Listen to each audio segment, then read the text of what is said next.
বহুদিনেৰ আপন যেন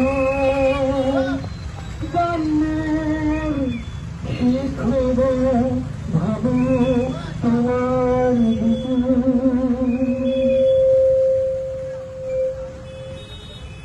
মায়া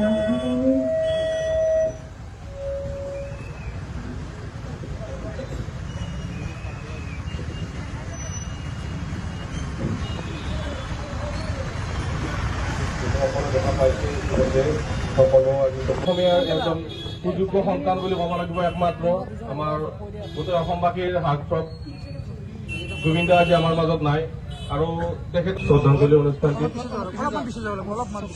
আমাৰ সকলোৰে মৰমৰ জুবিন দাক শ্ৰদ্ধাঞ্জলি দি আমাৰ এই অনুষ্ঠানটিৰ শুভাৰম্ভ কৰাৰ বাবে নৱজ্যোতি আঞ্চলিক ধন্যবাদ জনাইছোঁ। আমাৰ মাজত উপস্থিত আছে হাজো আঞ্চলিক ছাত্ৰ সন্থাৰ সন্মানীয় সভাপতি শ্ৰীযুত পাৰ্বতী দেউৰীয়া, তেওঁকো আমি শ্ৰদ্ধাঞ্জলি দিবৰ বাবে অনুৰোধ জনাইছোঁ। আৰু ইয়াৰ পিছতে আমাৰ আঞ্চলিকৰ যিখিনি বিষয়ববীয়া আছে সকলোকে আমি শ্ৰদ্ধাঞ্জলি জ্ঞাপন কৰিবৰ বাবে অনুৰোধ জনাইছোঁ।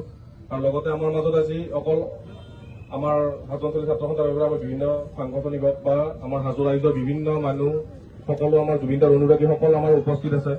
আৰু প্ৰত্যেকজন মানুহকে আমাৰ গোটেই অসমবাসীৰ মৰমৰ জুবিন গাৰ্গ ডাঙৰীয়াক শ্ৰদ্ধাঞ্জলি দিবৰ বাবে মই অনুৰোধ জনাইছোঁ। আৰু লগতে শৃংখলাবদ্ধভাৱে শ্ৰদ্ধাঞ্জলি অনুষ্ঠানটো চলাই নিবৰ বাবে গোটেই জনপ্ৰিয় কণ্ঠশিল্পীখনত ৰাজ আৰু তেখেতসকলৰ আমাৰ সদস্যসকলক এই বন্তি প্ৰজ্বলন কাৰ্যসূচীত অংশগ্ৰহণ কৰাৰ কাৰণে অনুৰোধ জনাইছোঁ।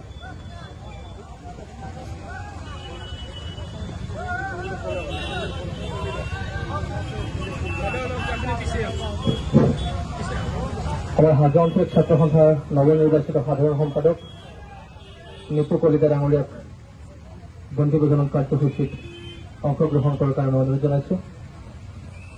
জনপ্ৰিয়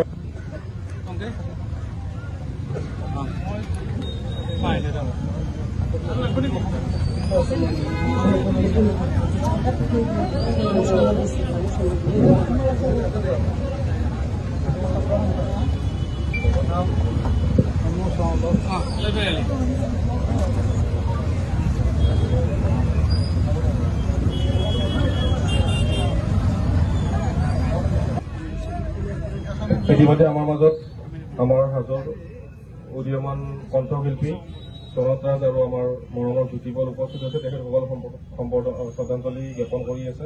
আৰু হাজো ৰাইজৰ বিশেষ